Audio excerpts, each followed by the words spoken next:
Yeah.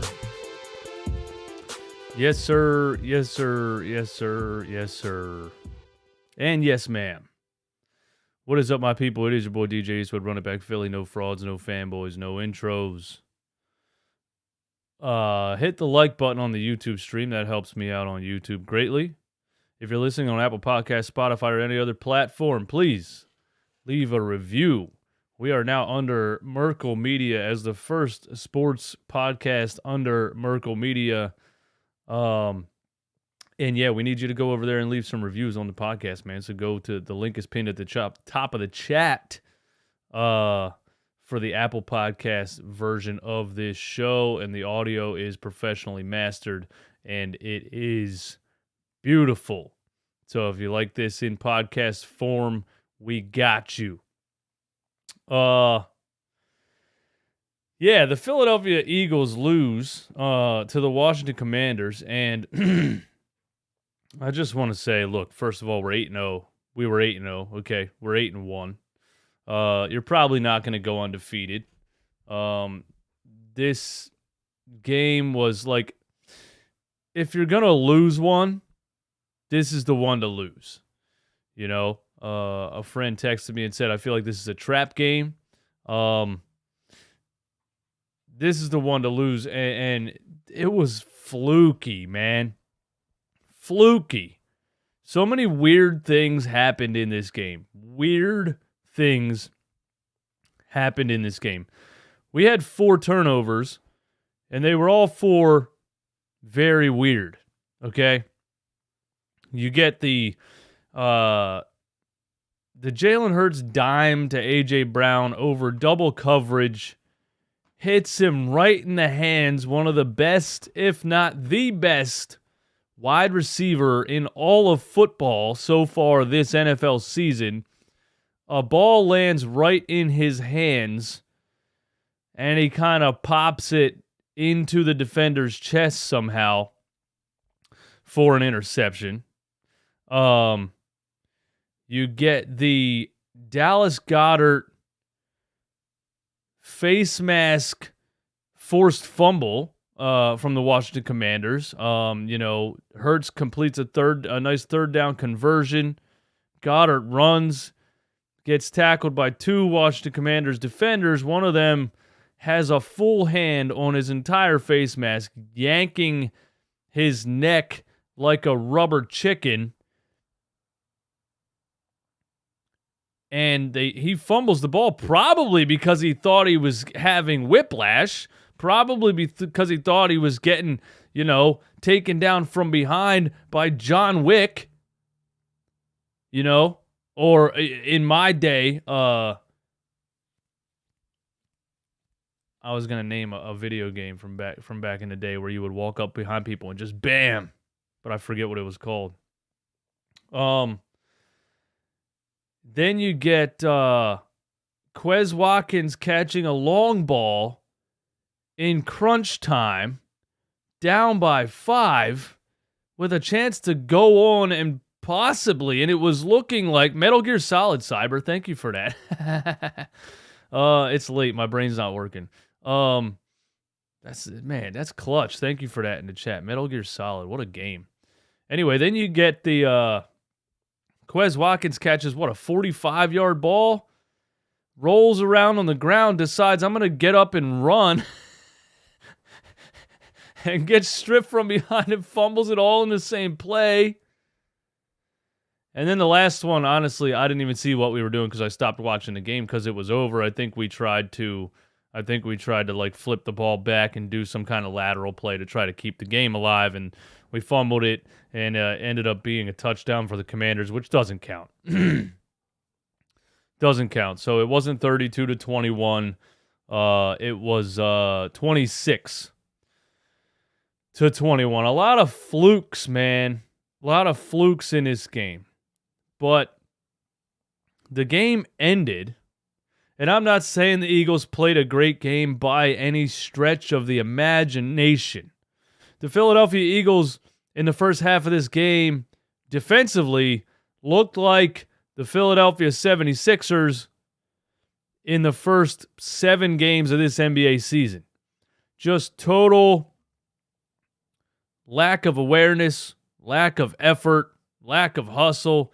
Just seemed to step behind a split second off. Seemed like the Commanders were working harder than they were working. Legitimately, that's exactly what it looked like. We couldn't stop the run.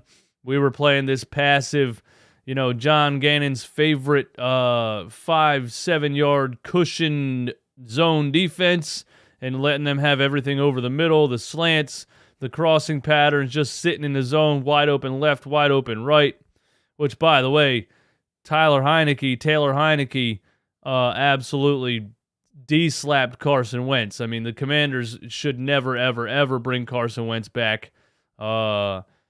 That's how I see that. I think Heinicke had a great game, but I got a question. I really have a question on how this game ended. I forgot to even talk about this the CJ Gardner-Johnson air quotes late hit out of bounds. That was a personal foul, late hit out of bounds that was actually completely inbounds. And then he got a pick the very next play because ball don't lie. There are a lot of weird things happen in this game. But I got a question about the final play, all right? It's third down. The Eagles have, 2 timeouts. We got, I think, about 1 minute and 30 seconds on the clock. And I say, all right, you need a huge stop here. You need a huge stop here. If the Commanders convert here, the game's over. You need a huge stop here. And the Eagles had all the momentum. They had all the momentum in the fourth quarter. They had all the momentum. If Watkins doesn't get up on that play and fumble, we probably win the game. We had all the momentum going into this final stop. We get him to a third down. Heinicke drops back, takes cover, takes a knee, air quotes, takes a knee, and we're going to talk about this. I'm serious. Air quotes, takes a knee, and Brandon Graham touches him like you're supposed to touch him, right? Here's the thing. It's been a rule forever. When a player takes a knee, now, in today's NFL, the refs can blow it dead. But when a player takes a knee, you got to touch him, and he's down. But in today's NFL, if you touch him too hard,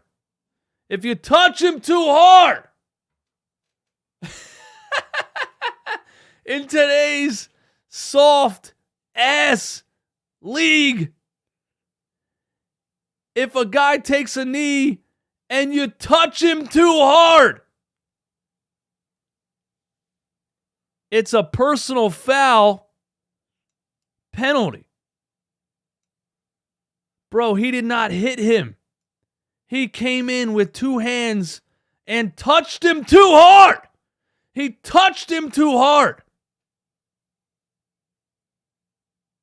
Now, listen, there should also be situational calls like this. If you want to make a call like that in the first quarter to set the precedent, to let all the players know the refs, us NFL refs, we came to play tonight. We're not messing around. We're just going to let you guys know right off the bat we're making these calls. If you want to do that in the first quarter, that's fine. This is the problem I have with NFL referees.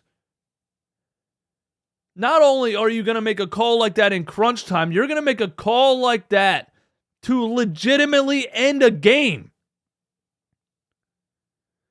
Do fans pay money, buy jerseys, buy tickets, fill the seats, waste time driving, waste time watching an entire game for the game to end on an official making a soft-ass judgment call? That is absolutely pathetic. And I'm not even talking about what Brandon Graham did wrong or right or what happened yet. I'm just saying what happened for that to be a personal foul penalty that ends a football game that a bunch of grown men just spent 60 minutes fighting, hitting each other hard, knocking each other on the ground, hitting each other in the head for an NFL game to end because one player touched a player too hard? Are you joking, NFL? Are you actually joking?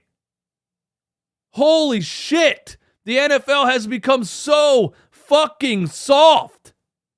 That is insane to me.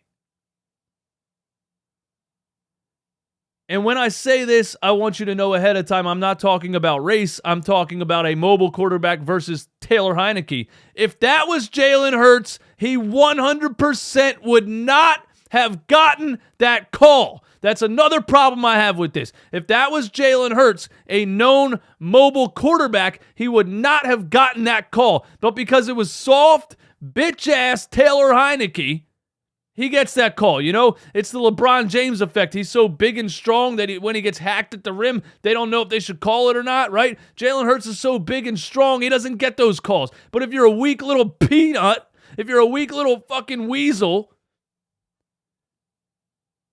they're not allowed to push you too hard.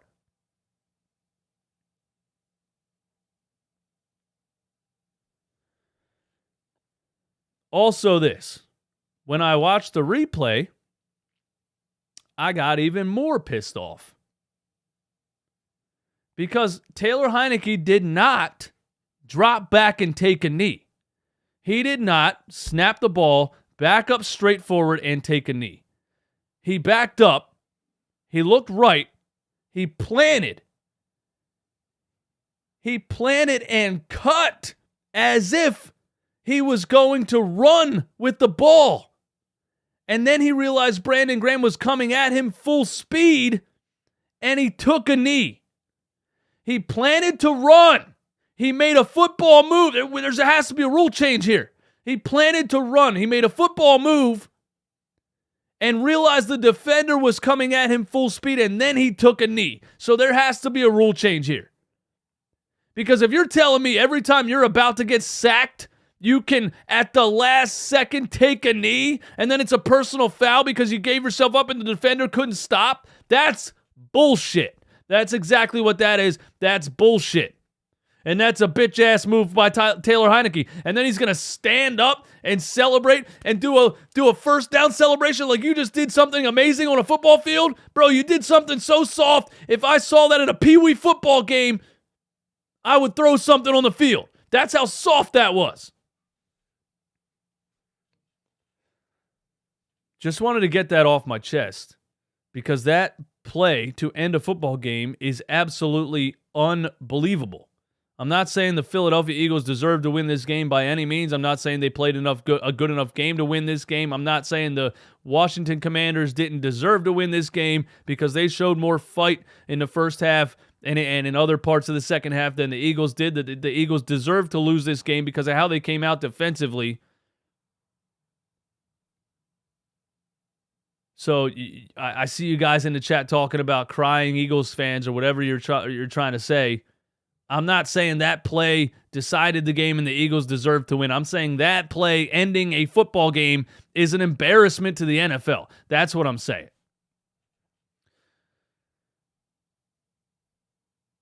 You get the C.J. Gardner-Johnson. I mean, he flies in on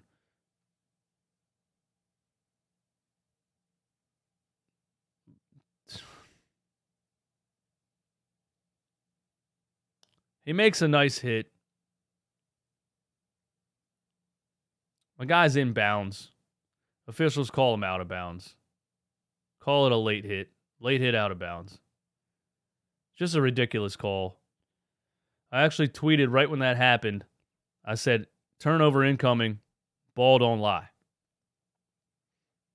And Heinickie threw an interception right after that. To C.J. Gardner-Johnson. Which is just the epitome of ball don't lie. It was a ridiculous call, and it ended in an interception the next play. The Dallas Goedert face mask was ridiculous. Just a fluky game, a lot of unlucky things, a lot of weird things, man. Extra greatness. Thank you for the super chat. I appreciate that. One of the most unlucky games, so I'm not mad. We were never going 17-0. Jalen made mistakes, but that was still solid. Gannon sucks. Hire Seth Joyner. Go DJ. I mean, that's really the story of the game, really. Outside of all the weird things that happened and the officials being bad, I'm not blaming the loss on the officials by any stretch of the imagination. That's not what I'm doing. I'm not on Twitter saying this game was rigged and the NFL was out to get us. We lost this game because of our passive, conservative zone defense the entire first half. That's why we lost the game. I mean, that, outside of all the fluky things that happened, that's really why we lost this game. That's just exactly what it is. We started the game with a strip sack by Josh Sweat. That was nice. We scored first. Commanders answered by running just straight down the field, and it looked kind of easy. We can't stop the run. A lot of people are saying, where's Jordan or that we're missing Jordan Davis. And my response to that is, was Jordan Davis even playing a lot? You know what I mean? Well, from what I remember, Jordan Davis was playing like 20% of the snaps. So I don't think we can blame our terrible run defense on the fact that we don't have Jordan Davis, because Jonathan Gannon was only using him 20-30% of the time anyway.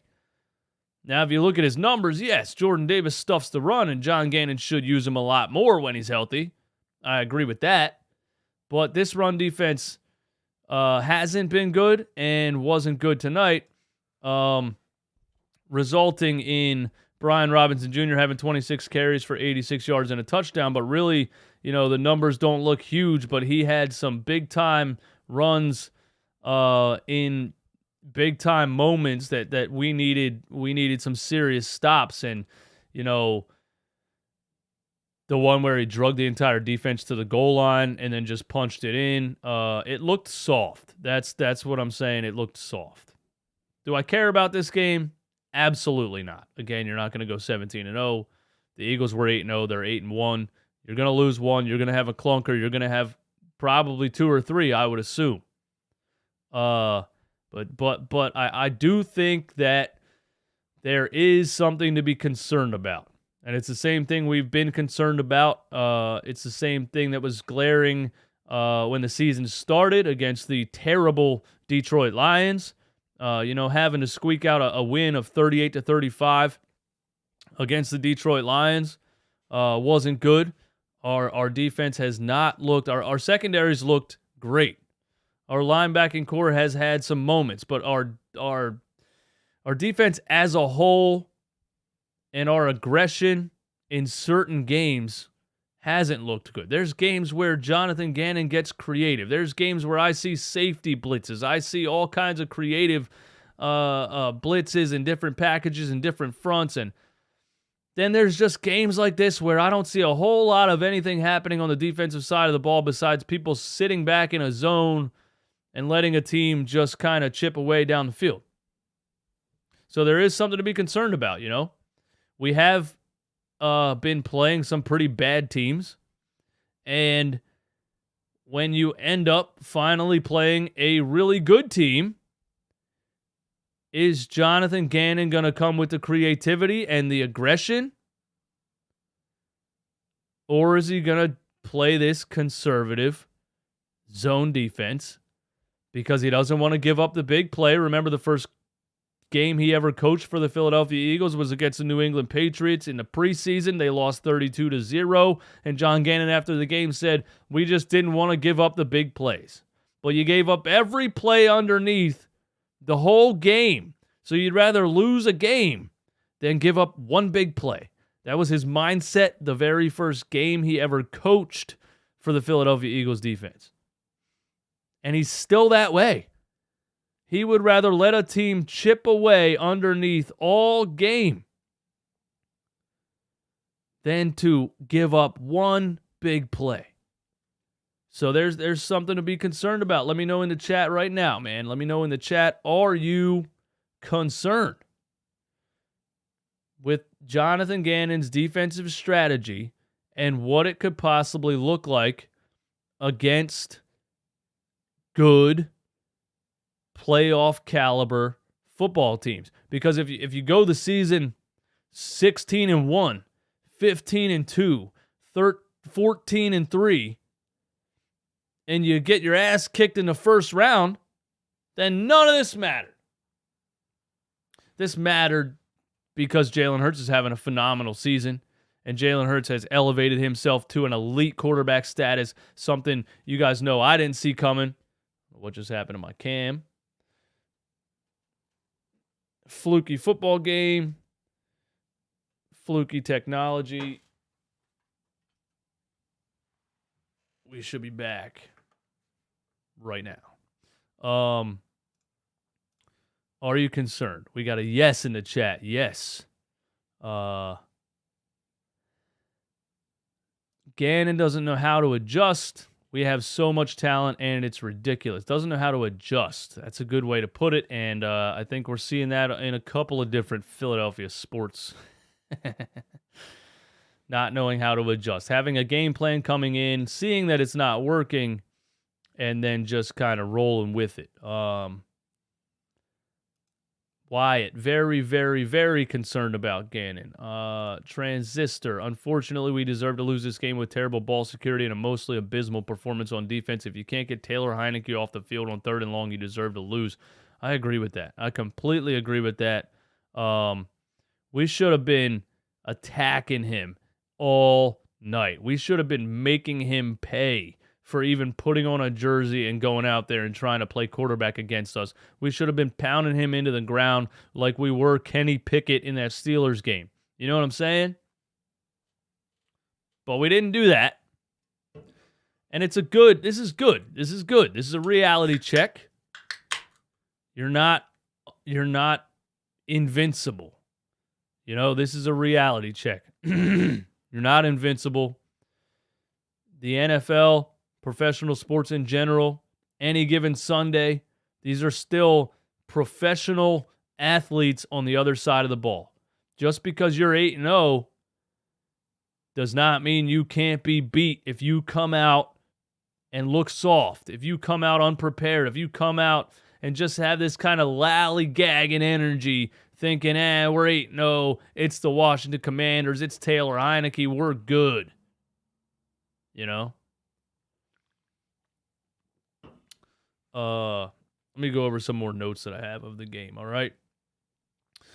The Hurts bomb to Devonta was called PI. That's how we scored our first touchdown. Second quarter, the Hurts interception. First, I was like, damn, Hurts, why'd you throw that, man? You know, the one to A.J. Brown down the left side of the field, double coverage, corner, safety. And somebody in the chat said Hurts didn't have a good game. I didn't look at the stats yet in depth, but just from what I saw, I wouldn't say that.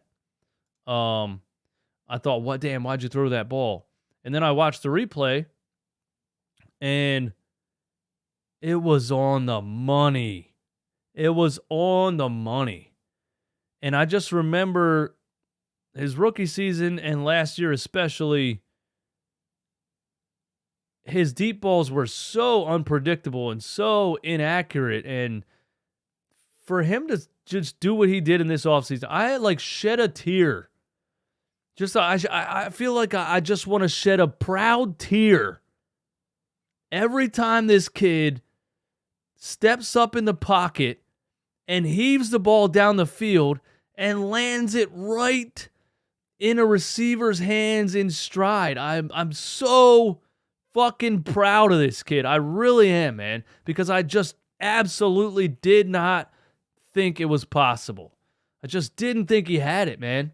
I was watching the mechanics last year. I was watching how much it took for him to put his whole body into a throw to try to get it down the field, and just what he did in this offseason. For him to consistently step up in the pocket and heave the ball and put it on the money like that, I love it. I absolutely love it so much. But yeah, that ball hit AJ right in the hands, you know, and it's just weird that it kind of bounced off his hands right into the safety's chest.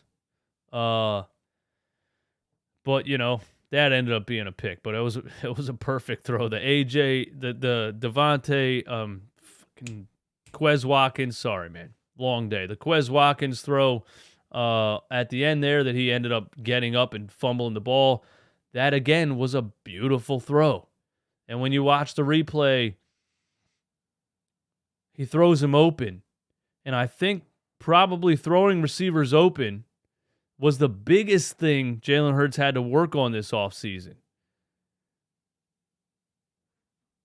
I think that was his biggest flaw coming out of college and his first 2 years in the NFL. I think that was his biggest flaw, was standing, waiting too long, waiting to see somebody open, and bailing on a clean pocket if he didn't see somebody open within that first couple of seconds. And now he backs up. He's so locked in with the play call. He's so locked in with the coverage and what the defense is doing. And he just lets it fly. And he leads the receiver. He throws him open. And it's beautiful to watch. And I'm loving every second of it. And he threw Quez open. And it was a beautiful ball. Quez makes a nice catch. You got to just stay on the ground right there, bro. You don't have to be a hero. You don't have to get up and run. But he gets up and tries to run and, fumbles the ball. What else we got, man? Gardner Johnson had a big stop in the end zone on McLaurin in the second quarter. I love C.J. Gardner Johnson, man. I love that dude. Bro, do you realize how massive of a trade that was? Do you realize how underrated that dude was? This defense, especially at the safety position, needed physicality. And Howie Roseman knew it. And Howie Roseman went out and got the absolutely perfect man for the job. I love this dude. He plays more physical than I've seen a Eagles safety play since the greatest of all time, Brian Dawkins.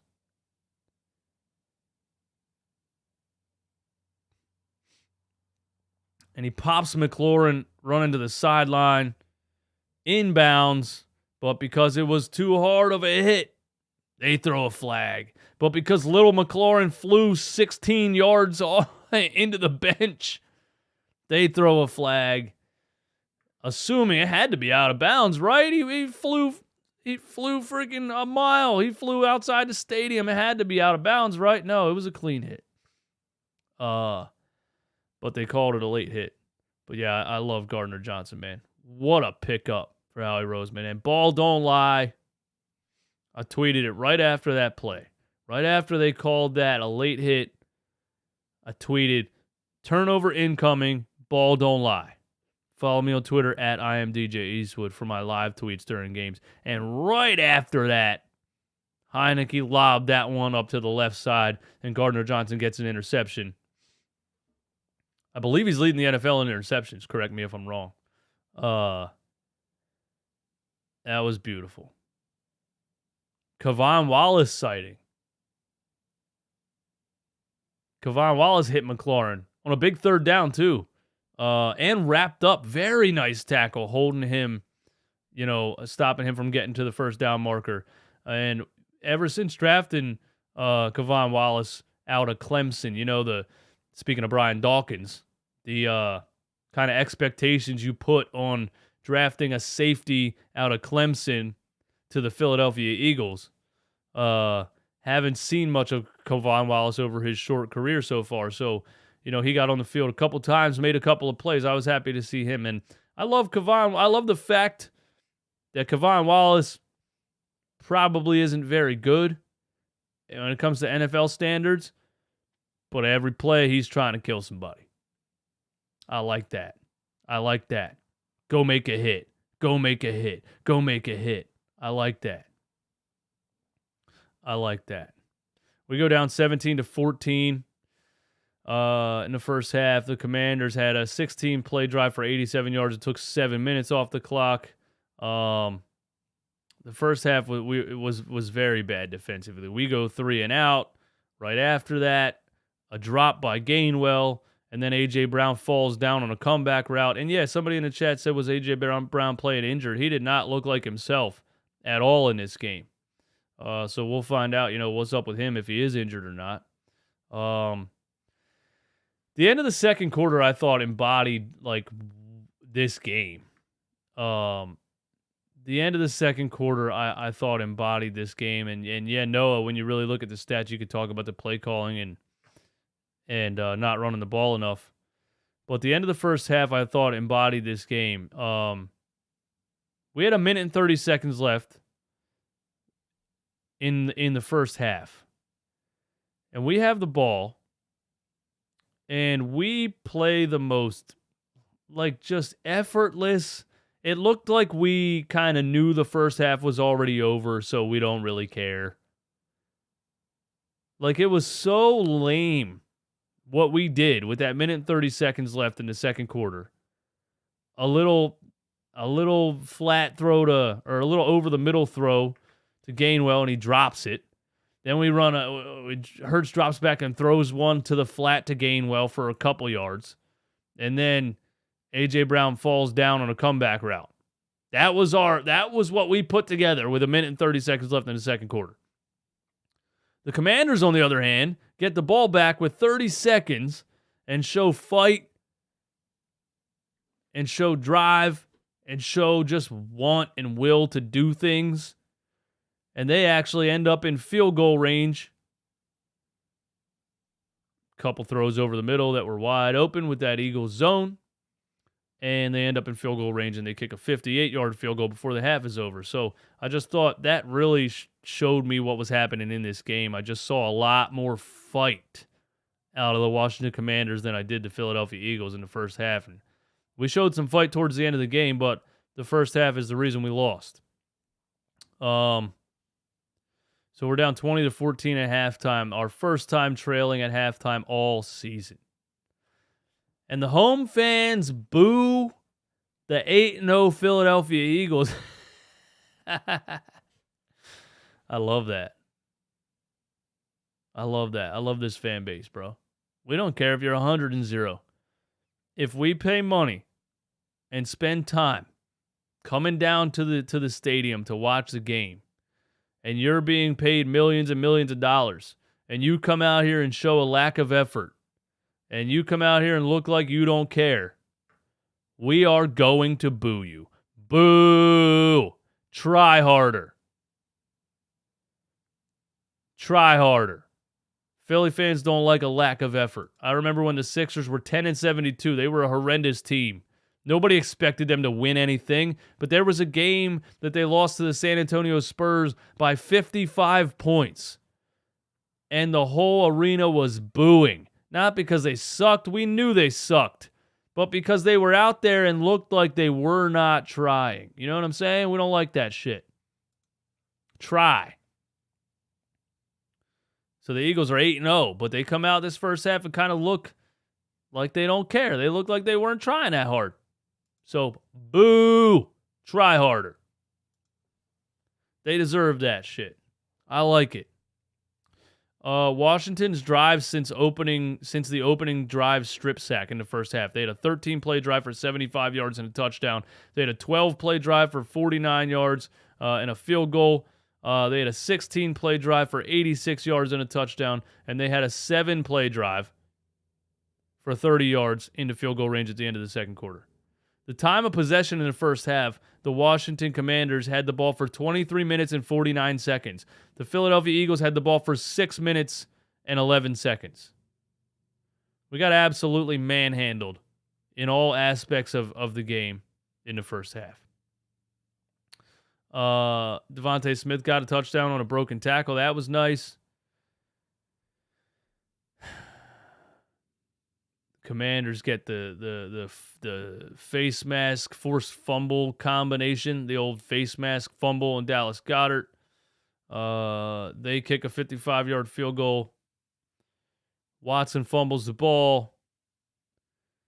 And, with 2 minutes left, we have a chance to drive down the field, and Landon Dickerson gets fucking pancaked twice. Second down and third down, Landon Dickerson gets put on his back and blows up the play. Hurts doesn't have any time to throw it and has to try to scramble out of nowhere. So we fold on that 2-minute drive. And then, Hurts hits Watkins. He fumbles. All that happens. We still have a chance. We have a chance to stop him and have one more drive down the field.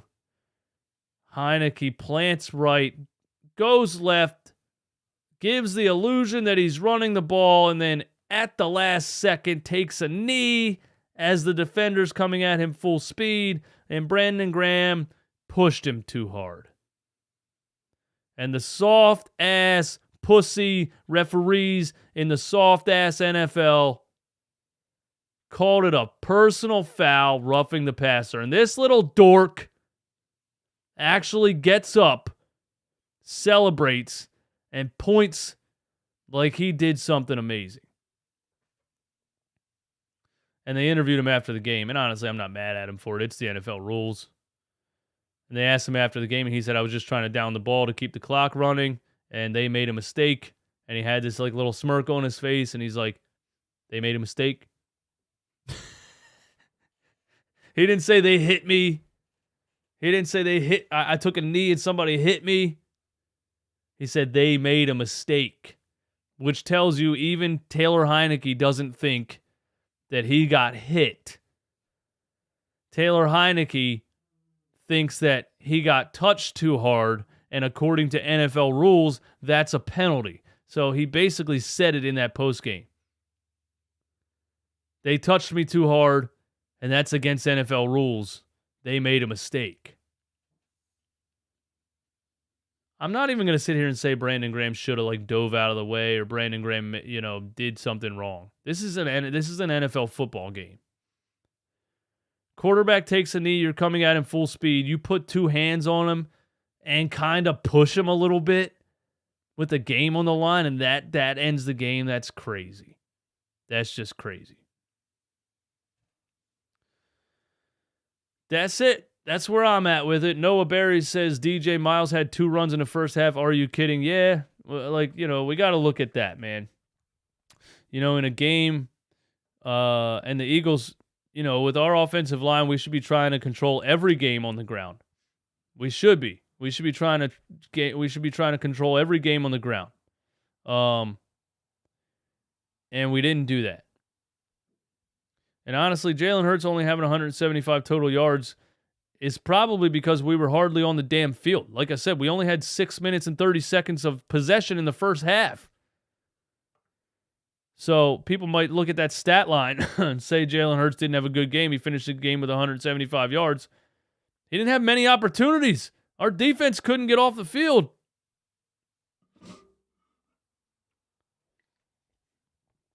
Don Sandcastle, I said that earlier in the stream. If you want to, when this is posted, if you want to go back and listen to that part of it, I said that if that was Jalen Hurts, they're not calling that because he's big and strong and he's a mobile quarterback. He doesn't look like a little weasel like Taylor Heinickie, so it doesn't look like a vicious hit when Brandon Graham just pushes him a little too hard. You know what I mean? Miles Sanders only had 12 carries for 54 yards. Gainwell had 1. Boston Scott had 1. So really from the running backs, we gave the ball to a running back 14 times. And I just feel like this Eagles offensive line is too good for us to only be running the ball 14 times. I need to see more runs. I need to see more runs. I need to see more runs. I need to see more runs. I need to see more of a ground and pound game. I know I said this season, what I'm looking for is Jalen Hurts to throw the ball down the field. What I'm looking for is to see if Jalen Hurts can be an NFL-level starting quarterback with his arm, throwing the ball from the pocket, and he has exceeded my expectations times 1,000,000. But our bread and butter is still running the ball. You still want... Washington controlled the... Look at the difference here. The Philadelphia Eagles ran the ball with running backs 14 times. The Washington Commanders ran the ball with running backs 44 times. Let me say that for you guys again, man. The Philadelphia Eagles handed the ball off to running backs 14 times. The Washington Commanders handed the ball off to running backs 44 times. So I got to hand it to the Commanders. They had a great game plan. They knew that we have not been good at stopping the run, so we're going to run it down their throats. They did exactly that. They ran the ball 49 times for 152 yards and 2 touchdowns. Shout out to them. Great game plan. They hit Terry McLaurin over the middle of the field about 7 times. He had 8 total receptions for 128 yards. And, the Eagles on the other side they had a couple of big plays that ended, one in an interception, one in a forced fumble / face mask, and one in Quez Watkins catching the ball, rolling on the ground, and then getting up and fumbling the ball. So, A.J. Brown had 1 catch for 7 yards. That's interesting, man. I'm interested in what the hell happened, what's going on with him. But other than that, man, I want to watch some film breakdown. I'll probably tune into Philly Mike. Maybe Philly Mike and Lord Brunson will do the live play breakdown, but I definitely want to catch somebody broadcasting the All 22 to see really what happened in this game, what we did defensively, and what we need to change moving forward. But hey, 8-1, you're not going to go 17-0. It is what it is. Thank you guys for tuning in. Thank you for being here. I'm happy to get back into some Eagles talk, man. I kind of fell off. There was a bye week. Then the Steelers game, I was really under the weather. And then the Texans game was during the Phillies World Series, so that was just impossible to pay attention to. But it's fun to be back, man. It was fun to be back engaged and really watching a game and really watching every single little thing that goes on throughout the game. So I had fun watching it. I hope you had fun watching it and listening to me give my thoughts on it. Again, I appreciate each and every one of you. Please go over to Apple Podcasts and leave me a 5-star review. We are officially on all podcast platforms. The audio is mastered. It sounds beautiful. It sounds great in your car. Sounds great in your headphones. And what you do when you launch a podcast, what it does for the first couple of weeks is very important. And those likes, those subscriptions, and those reviews are very, very important. So anybody that goes over there, Run It Back Philly on Apple Podcasts and leaves a review, I appreciate you times 1,000,000. Hit the like button on this stream. 160 people in here. I think I deserve 160 likes. Subscribe to this channel if you're not subscribed. Yes, I go very, very deep in 76ers basketball, but I love to give my thoughts on my birds after Eagles games. So subscribe if you're brand new. Hit the notification bell if your notifications aren't working. Turn them off, turn them back on. I'll catch you guys on the next one, man. I'm going to post a couple of clips of this show tomorrow also, so tune in for that and listen to me on the podcast. All right?